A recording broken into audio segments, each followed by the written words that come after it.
Bonjour à tous, nous sommes le mardi 7 avril et au programme de notre bourse, c'est bien parvenir sur la forte reprise en cours des indices avec des hausses spectaculaires aux États-Unis de plus de 7%, 7,73 sur le Dow Jones, 7,33 sur le Nasdaq, 7,03 sur le SP 500. En Europe, hier, la hausse a été un petit peu plus modeste puisqu'on a pris que, entre guillemets, 4%. Avec une surperformance, alors 4,5 sur le CAC, 5 sur le Rostoxx et une surperformance du DAX qui a terminé en hausse de 5,77. Et ce matin, on continue sur cette lancée-là avec eh bien, un CAC en hausse de 3%, 2,7 sur le Rostoxx, 3,70 sur le DAX. Donc toujours une surperformance du DAX sur le CAC notamment. Et pour en revenir au CAC, il a quasiment touché les 4500 points. Donc quel mouvement, hein. Faut pas oublier qu'on part de 4120 vendredi soir en clôture. On ouvre à 4003 hier matin pour terminer à 4004 après être resté extrêmement ferme tout au long de la journée. Alors, comme je vous l'indiquais déjà la semaine dernière, on avait une amélioration en cours avec plusieurs choses. D'une part, la baisse de volatilité intraday. Donc ça, c'est une bonne chose, une moins forte instabilité du prix. D'autre part, une baisse de valeur, de volatilité implicite. Donc, au pire de la crise, on était autour de 80-90, même parfois plus sur certaines options. Il y avait tellement rien au niveau des fourchettes de prix que de calculer une volatilité, c'était une mission impossible. Là, on tend vers 35. Vous voyez, donc là, c'est beaucoup détendu, donc il y a un petit peu moins de crainte. Attention, rien n'est gagné pour autant.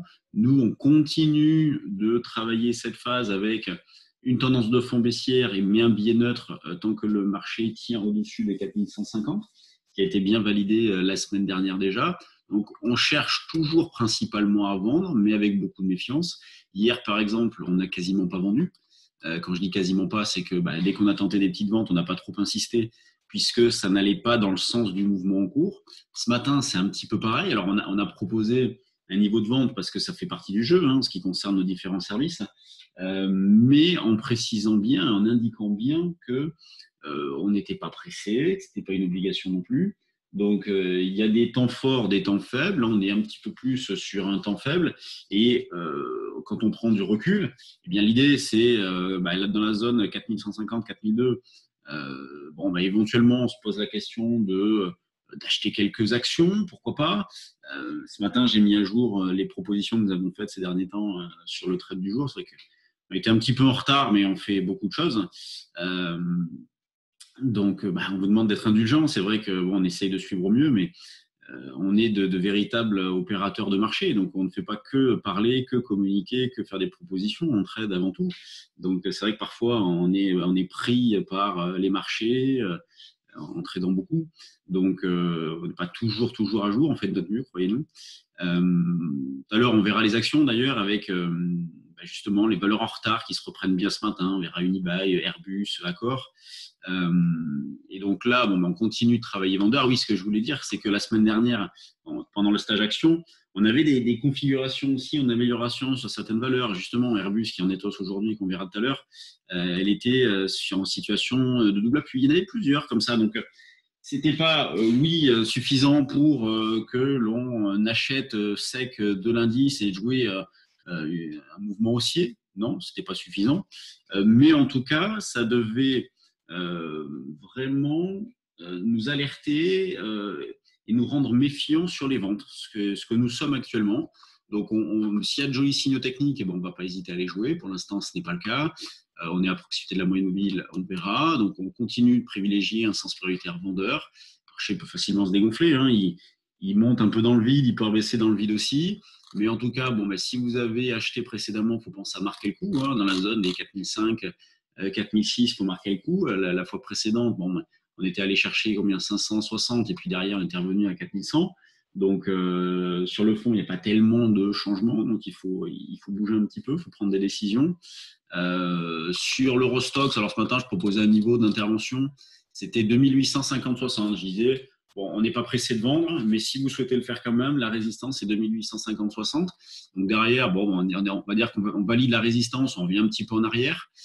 C'est pas significatif non plus. L'idée, c'est d'aller chercher cette zone de 15-20 pour un petit pullback sur bon, le niveau de cette nuit, le niveau d'impulsion là, de 8h30.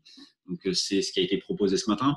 Et ces propositions-là sur l'Eurostoxx sont faites dans le cadre de l'abonnement de trade du jour dynamique CAC 40, étant donné qu'on ne peut pas vendre le futur à découvert. En tout cas, il est interdit de construire ou d'augmenter une position vendeuse sur le futur, donc vendeuse sèche. Hein. Si vous avez un portefeuille en face, vous pouvez le faire. Mais attention, plusieurs brokers vous interdisent carrément de vendre à découvert le CAC 40, donc ça peut poser problème. D'ailleurs, comme je parle des courtiers, sachez que demain, donc je vais vous montrer notre calendrier. Demain, vous voyez, donc présentation de Bourse Trade, donc le 8 de 16h à 17h. Si vous avez de l'intérêt, si vous cherchez un courtier CFD, alors Bourse Trade, ce n'est que du CFD. Si vous cherchez un courtier CFD sérieux, fiable, Bourse Trade a laissé ses spreads fixes, par exemple, dans cette phase-là, ce que personne d'autre n'a fait. Donc, si vous cherchez un courtier sur lequel vous appuyez pour faire des opérations sur les CFD, eh bien, Bourse Trade, c'est très bien.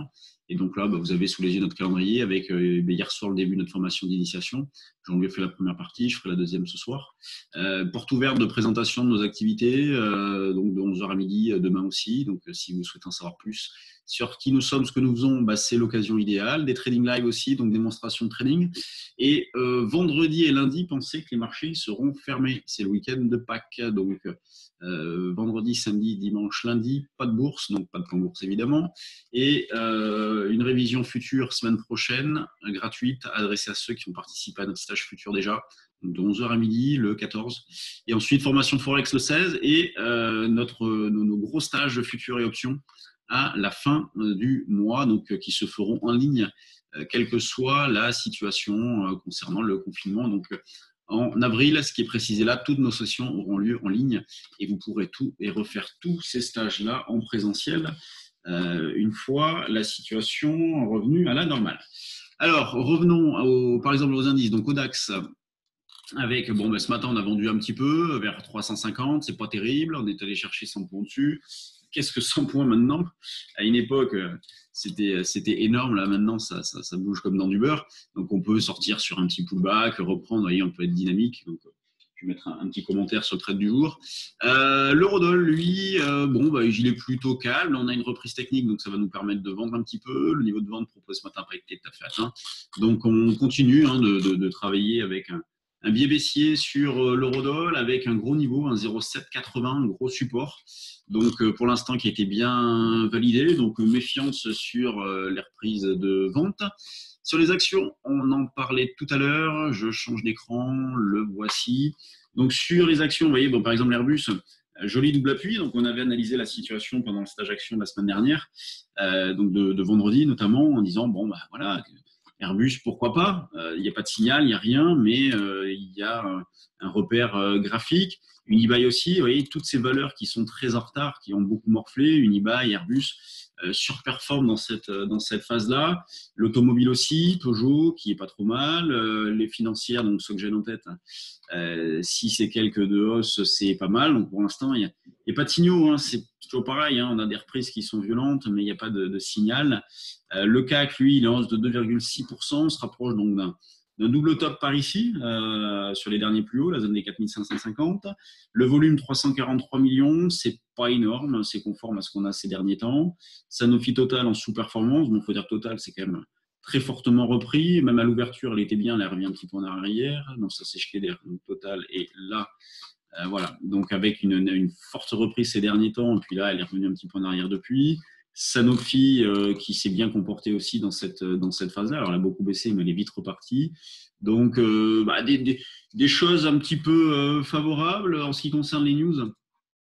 On a Alten et Thales qui ont annoncé donc, la suppression de leurs dividendes. Thales, c'est le solde qui est concerné. Dans les screeners, il y a quelques valeurs qui bougent ce matin.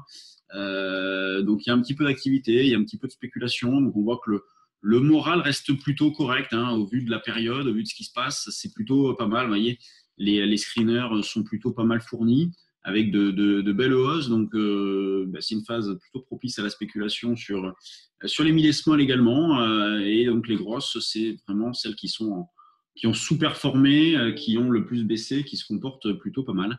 Donc, voilà ce qu'il y avait à dire un petit peu partout sur les indices. Donc, méfiance, mais ça reste baissier pour l'instant. Baissier sur l'eurodoll aussi. Et puis, quelques opportunités sur les actions. Merci de votre intérêt. Merci de votre confiance. Merci d'être de plus en plus nombreux à suivre ce plan bourse. Ça fait plaisir. N'oubliez pas de liker. Ça aussi, ça fait plaisir. Et puis, sur ce, on se retrouve ce soir pour ceux qui participent à notre deuxième partie du stage d'initiation, et sinon demain pour nos différents événements, notamment porte ouverte et présentation du courtier Bourse Trade. Allez, salut tout le monde, bonne séance.